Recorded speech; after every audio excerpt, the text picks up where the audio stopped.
Yeah, I love to hear y'all talk about this. I think that both of you, the way that you speak on it is, I wouldn't say I have a different experience, but what I'm hearing is like you're very grounded in that.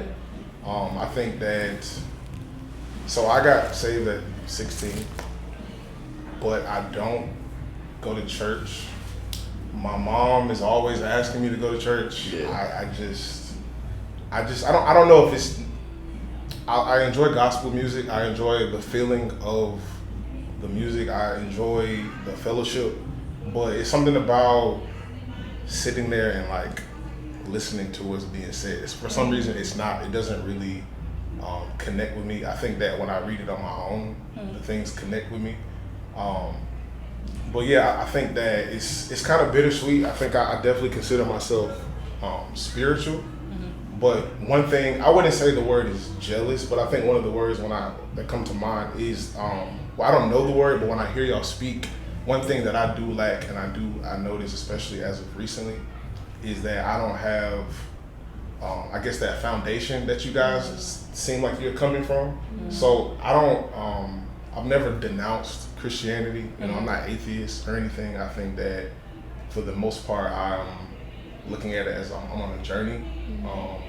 Just trying to, I wouldn't say I'm trying to find answers, but on a day-to-day basis, I do find myself talking to somebody. I don't know if it's necessarily prayer. I think that I do, especially considering what I'm going through right now.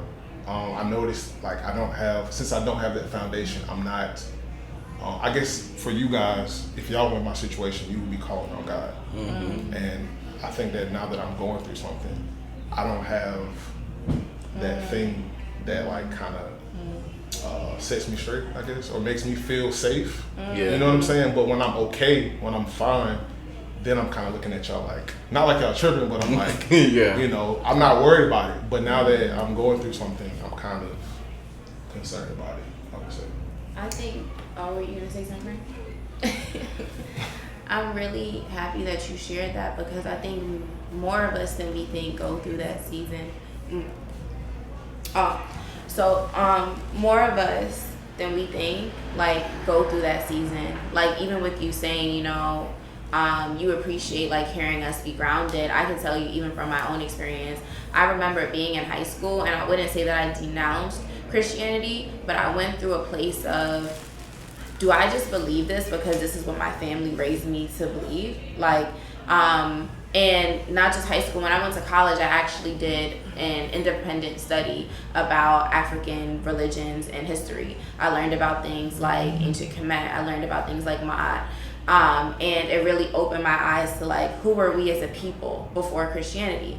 And so a lot of questions began, you know, getting in my mind about like, well, is this for me? Should I be exploring something else? Like, how do I know for sure that this even exists? Like, and at that age, it's like, well, I've never seen God. How do I know I'm not just hearing stuff in my head? Like, how do I know that these things make sense?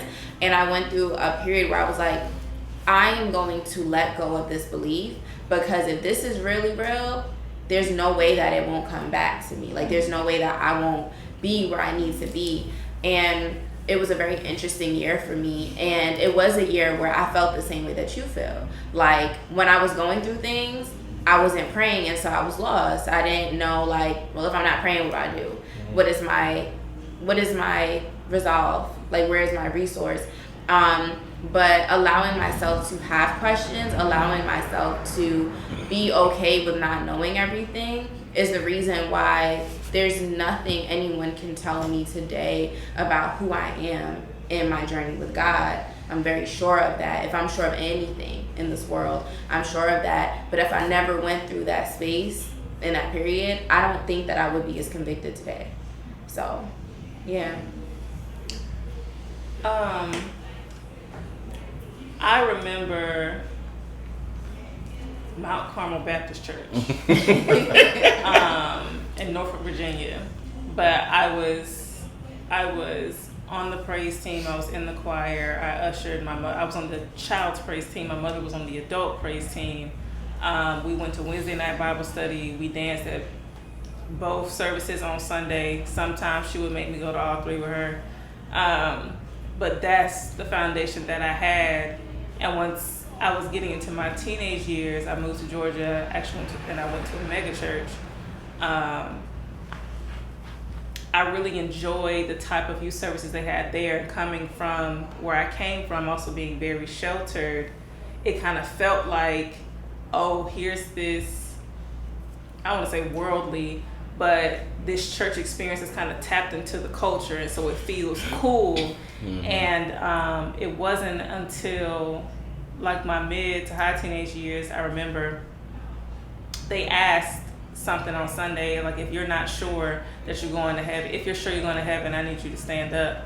And I didn't stand up because I was going through a thing personally, like I was going through a lot, and I began to recognize that a lot of my church experience had been a performance. Yeah. Even I got baptized before I moved. Like, I think I was 10 years old, I got baptized, and I wanted to do all these things in the church. And, you know, we shouted, you know, we went up to the altar to be baptized in the fire, to learn how to speak in tongues. And I'm not saying all this because I don't believe in these things anymore. I just recognized that I was participating in a culture of what it looked like to perform God and to perform holiness. And I just had a moment where I was like, well, no, I actually would like to know this for myself. Yeah. I would like to experience that. And I remember my father being very upset because for him, what you mean my child don't know they're going to heaven? And then the conversation, instead of asking me questions, instead of trying to nurture out of me, well, you don't need to go back there to that children's church no more if they're not teaching you what you need to know about God. And so I say all that to say is that I began to cultivate a relationship with God, which I think was the birth of understanding spirituality. And it's through that and over time that I began to also know that questions were okay and understand the fullness of my God. Like, you guys know, I'm a huge history buff, and there's so many things, I've said this so many times on the podcast, there's so many things that we know to be fact. And I feel like the way many religious people and many arbiters of the church do God is so restricting and so limiting that it's almost insulting. Like, you can't imagine that this God that we know is omnipotent, that we know is omniscient, functions in the ways that we so violently claim that he does. And so when I know there are people in Africa who didn't know Jesus before, that didn't mean they didn't know God or weren't tapped in with them. And so I also think when people hear people say, oh, there's only one God, they automatically hear it as a invalidation of their own religious experience. I do believe that there's one God. I just think everybody all over the world might have known him by a different name and by a different custom. And it's a little bit ludicrous to believe that people who have absolutely no chance of maybe hearing a prophet or seeing a missionary of Christianity might never get to know God. You know, he don't love like that. It doesn't make sense to me. So I just want to make sure I touch on all those points. It really spoke to me and gave me some words and some stuff that I've been feeling. But even to you, DeMario, I'm not attempting to invalidate your uncertainty, but I do want you to know that you do have that thing. Like, it's not something that you have to earn access to. It's not something that you have to go through a certain set of steps and rules to have access to. And if you just ask him for it, he'll give it to you. And I think the champagne turned me into a minister for 2 because now I'm hot. Yeah.